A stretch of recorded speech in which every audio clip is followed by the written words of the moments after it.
Hello, everyone. Welcome back to Music and Moonsaults. I'm your host, Chris Bourdine. And we've made it a year, guys. This month of October marks a year that I've been doing this channel. So I would just want to say thank you to anyone who's watched one of my videos, anyone who's subscribed to the channel. If you haven't, please do now and tap that bell for notifications so you know each time I post a new video. Leave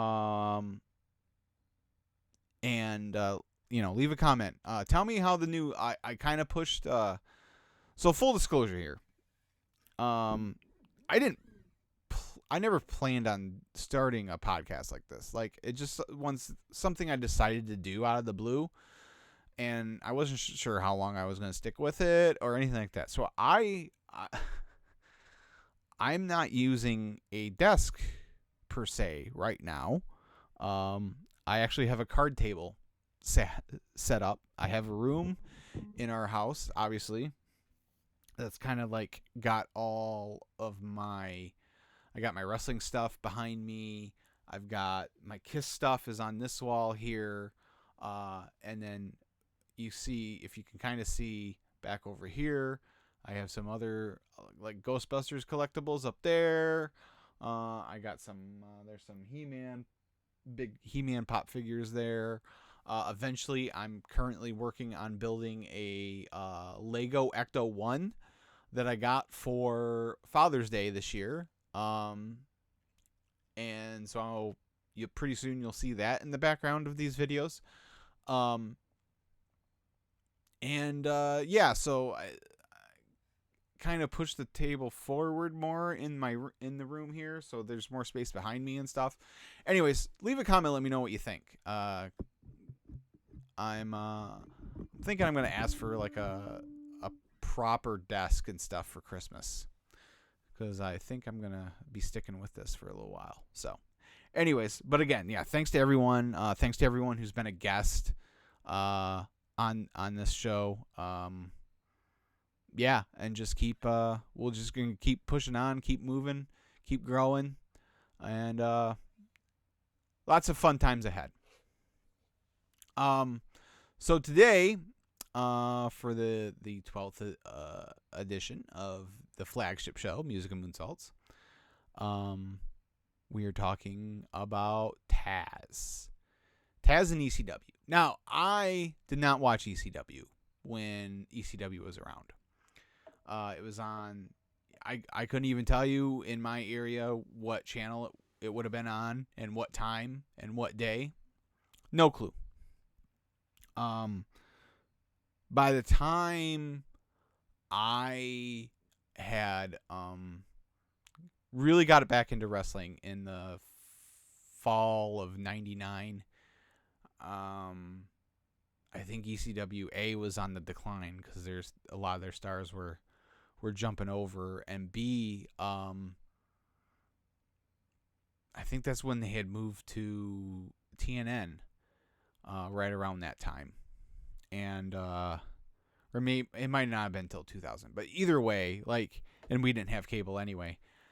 So yeah, I never watched ECW. And part of the reason why I've never gone back and rewatched it, it's just not my I've sampled it, and it's just, I'm big on production, and obviously production was not their thing. It's very low budget, obviously. So and it's hard for me to get into that. I say that, it's not like I'm high end here, but regardless, I digress.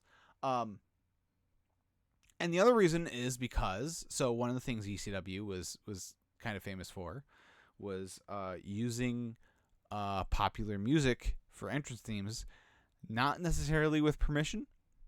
In fact, not at all with permission, or paying for those songs. The most famous, obviously, is Sandman entering to Enter Sandman from Metallica.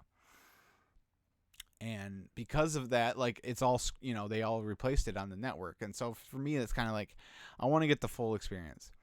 And so another one of those songs that ECW used for entrance music for someone was a little ditty called War Machine by my favorite band, the hottest band in the world, Kiss. It comes off their 1982 album Creatures of the Night, which would end up being their last album in makeup for like 16 years.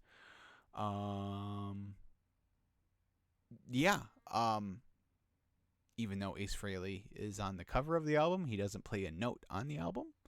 I'll save a lot of I could go even deeper, but I'll save a lot of that for when eventually I do a episode of the Rock and Roll Retrospective about Creatures of the Night, because I'm sure that'll happen. But anyways, War Machine, if you're not familiar, goes a little something like this.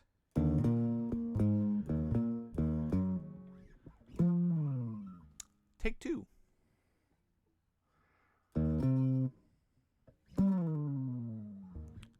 Take three.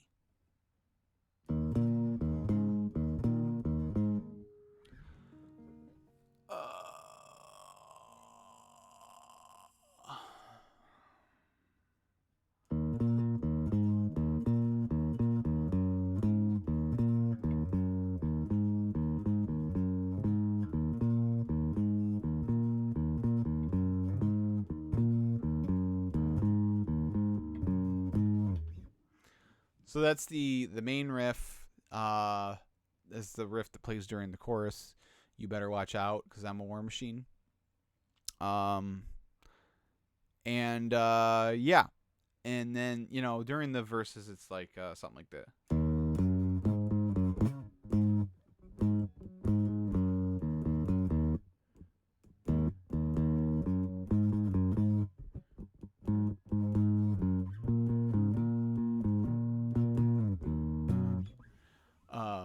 Yeah. And then, so Taz uses it for a little while, in like 96-ish. Apparently it was Shane Douglas's idea for him to use it. Shane is a big Kiss fan in his own right, and he, I guess, originally was wanting to use it for himself, but just didn't think it fit his franchise character, so decided to give it to Taz. Taz was a human suplex machine. Song's called War Machine. Kind of fits. So it goes down as Taz's theme song. Now, so AEW, Taz is currently a commentator for AEW, and he manages a stable, Team Taz. So last week, about 10 days ago, I guess, as I'm recording this, AEW was at Arthur Ashe Stadium in New York for Dynamite and a Rampage taping. And I watched Dynamite live, and then I'm on Twitter, and Taz does commentary on Rampage. And all of a sudden I see all these tweets from people who were there. Joel Pearl was there, who's been on. And everyone's like, oh my God, Taz is coming out to War Machine. And I was like, wait, what? And then someone sent me video, and I'm like, hot dog. That's War Machine. So I don't know, because I'm thinking it might just be something for the arena. But because he hasn't come out on TV separately since then. So I don't know if, Tony Khan obviously is not afraid to pay for licensed music. Where Is My Mind for Orange Cassidy, by the Pixies. Tarzan Boy for Jungle Boy, by Baltimora. And obviously Cult of Personality by Living Colour for CM Punk. So he will do it.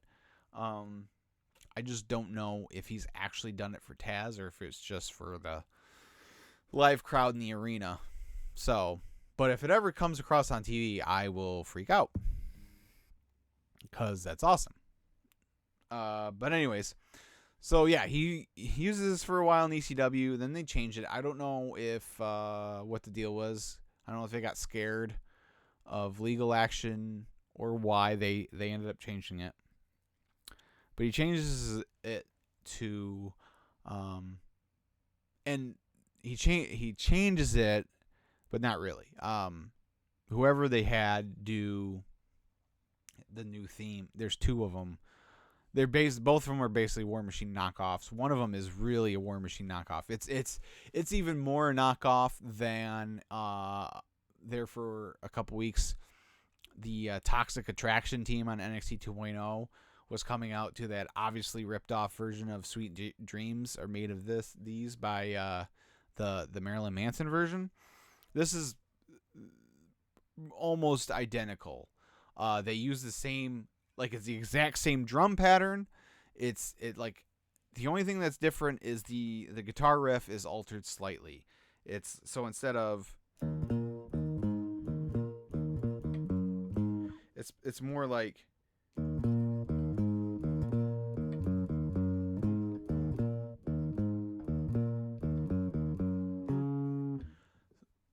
so, just different enough, but it's pretty much the same. And like I said, it's the same intro, like where the guitar plays for a couple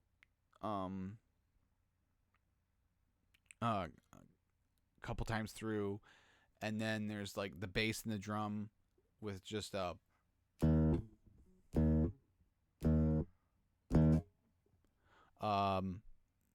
and before everything kicks in, and like I said, the rest of it is pretty much the same. That song was called Path of Rage. A little while later, there's another one called Survive If I Let You. And so on the Kiss version, the original Kiss version, and on Path of Rage, everything's tuned down half a step to E flat.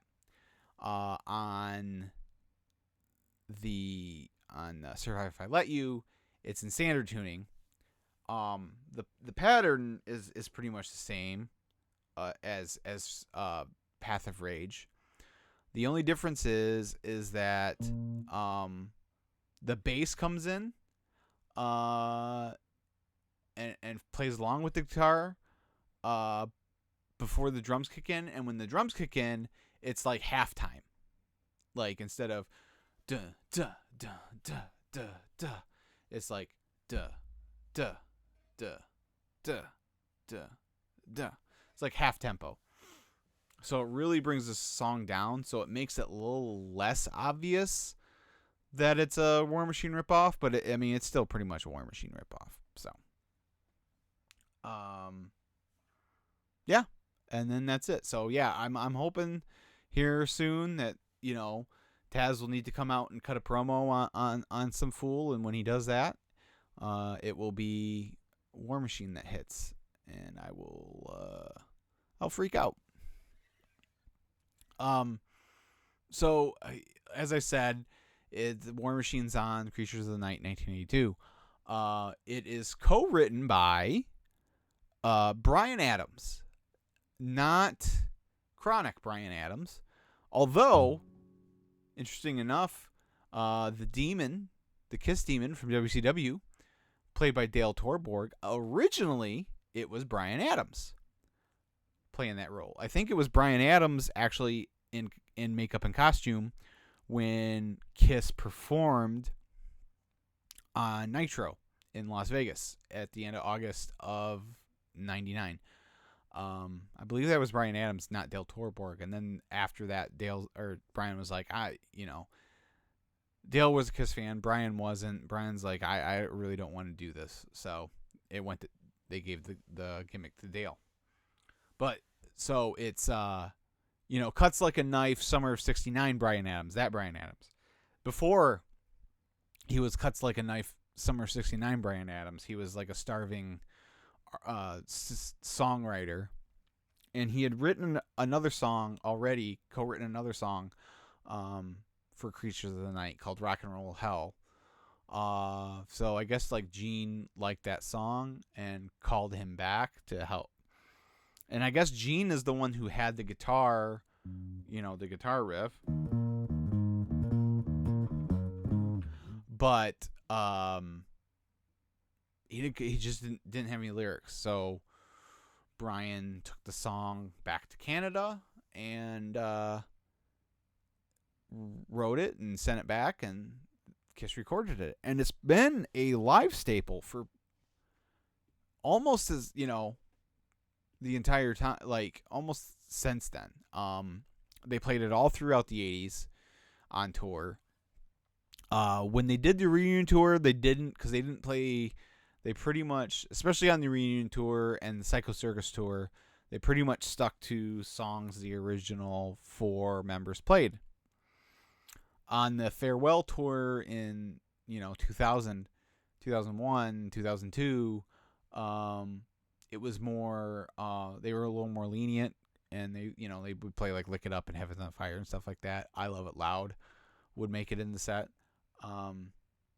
But I still don't think they played it on it. It wasn't until like I know for sure they played it on the 2004 tour, the Rock the Nation tour.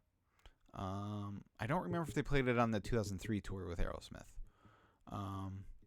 But pretty much ever since Eric and Tommy have been in the band, it's been in the live set. And now, like, it's weird. Like, I've always been hot and cold with the song. Like, it's okay. But it's never been like one of my favorites.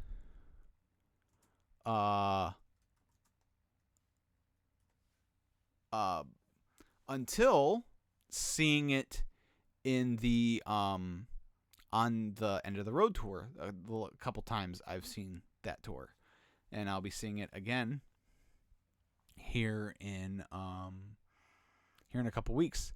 But the reason why I like it now, couple reasons. The production on the song now is phenomenal. On the video screens, there's a giant video screen behind the band. There's like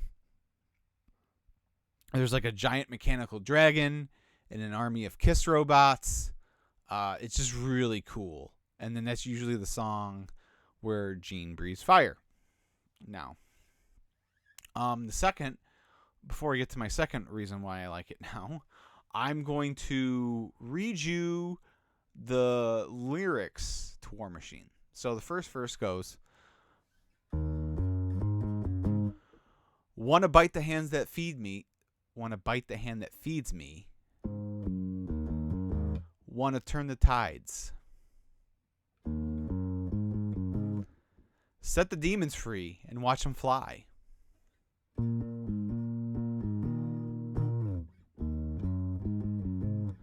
Strike down the one who leads me.